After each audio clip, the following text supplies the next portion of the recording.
this conference on higher and technical education. The representatives from various engineering colleges, principals, administrators, and polytechnics, government engineering colleges, private engineering colleges, government polytechnics, private polytechnics, and from print and media representatives, and ladies and gentlemen. At the outset, I thank first the organizers, the EU ISA organizers, for keeping a separate track on technical education, and that provided an occasion to deliberate on technical education. Now a lot of things happening in technical education, so I think it's an occasion where the very learned people who are very highly experienced in education, they should sit together and deliberate, because the whole day, I think that should throw some light how, and when the EU ISA interacted with us, that on 24th we are subject to place, then we saw a lot of enthusiasm, and we eagerly participated, and we tried to invite a lot of guests from all the fields, all the important stakeholders like AICT, UGC, MBA, reputed institutes like IIT, NIT, all the engineering colleges, polytechnics, and we got very encouraging response. Some very senior officers from other people could not come because they are on preoccupations, but at least now we are happy that Professor S.S. Mantha, Chairman IICT is here, Dr. Surin Sarangi is here, NIT, and our Vice Chancellors and various engineering college principals, polytechnic principals are here. So I think we should use this occasion to deliberate on the very important matters, the whole day session. So this is welcome. So why is this conference week? I will not talk much on engineering and technology, because there are many esteemed people there to talk on engineering and technology. I will not talk much on that. The basic purpose of any, if you go, why you are running our institutes?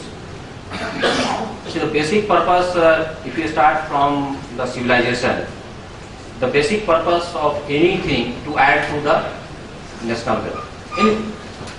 And if you recall, if you have studied economics, some of you must have, because most of you engineering, the very definition of what is national wealth. So it was defined by Robert Turgot, a French economist in 1760, and that is still very important, and that is still accepted by the leading economists. It says that the national wealth is the present value of net revenue from land, because that time land was important, plus the stocks of movable goods. And the present definition is slightly different. The present definition says that the national wealth is the present value of net revenue from all goods and services. So some of us misnomer that national wealth means a lot of investments, like this hotel, or like a big university, like a big college, but that is not a national wealth, unless until that provides services, unless until that provides some usable services. Just doing a big building, just doing a big hotel, just doing a big bridge or big hotel is not a part of national wealth, unless until that delivers some services. Why I am highlighting this? Because it's my own experience in the last 2 years. On investment sector, we are not lagging behind. We have invested a lot. Like I have seen a large number of private engineering colleges, our own government engineering colleges, diplomas. Investment is not lagging, but lagging is what we are producing, what the services is coming. So unless until you produce the right services, usable service variety, you are not adding to the national wealth. So that's how we should deliberate how our ultimate purpose is to add to the national wealth. Investment is important. At the backbone of that investment lies the capital, as the economist says. And the capital, physical capital, financial capital, and one more capital, human capital. And that human capital is added by you people. We are facilitators. So to make this capital more productive, which can add more revenue, more services, it is important to make it more qualitative, and which can add. And nowadays technical education is getting more important and important. Earlier hardly in higher education sector 5 to 10% people were seeking technical education. Now I think Professor Mantha should agree, it is around 25 to 30% enrollment of higher education is in part of technical education. So now imagine if you are taking care of 30% of the pupil, how important we are, how much society's obligation on us, that we are responsible, accountable for 30% of that human capital. And if you not make that capital productive, then ultimately we will be held responsible. So it is very important and accountable us that we should make that human resource which we are providing to be more productive, more usable. One more important part of this education, that whatever education you are providing, it has three characteristics. One, it is a primary education. There is no education beyond that. You are preparing a person for a career. Hardly 5 to 10% people go for further research and PhDs and all. So once people pass out from your BTech, MTech and PhD, they are ready for a job. You are making people for the career preparation. Another important is that we are producing teachers. So even teachers for the high schools. So we are the people who, this sector which are producing all the career launch preparation and the teachers. Extremely important sector, and of course the researchers, entrepreneurs, and they are there. So very important. That's why, and a lot of key stakeholders. We alone, government alone is not sufficient. The stakeholders are colleges, universities, AICT, UGC, NBA, and of course the students.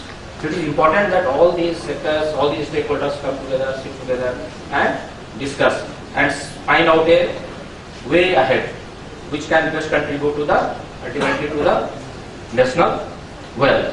One more example I will give. If you see the history, at the 17th century, 18th century, the per capita income, the ratio of the developing country and developed country and developing country was hardly 3:1, 18th century. Now it is 70:1. Huge divergence, 3:1 to 70:1. And what is the reason? The main reason for this divergence is the technology, is the industrial revolution, is the technology used by those developed countries. So based on only on the technology, they have grown so high.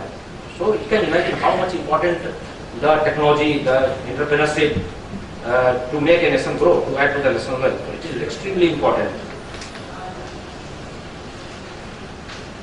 And taking this all in view, nowadays, earlier technical education was not getting that much attention from the government. Now Government of India, Government of Odisha, and all the state governments are giving educated attention. Government of India has come up with a separate plan itself under RUSA, RUSA, Rashtriya Shiksha Yojana, and a huge plan to make a investment, and not only investment, there are 4 angles, so the 4 key components. You have to access, equity, excellence, and leadership. These all 4 factors are very, very important, and now RUSA program is already being launched.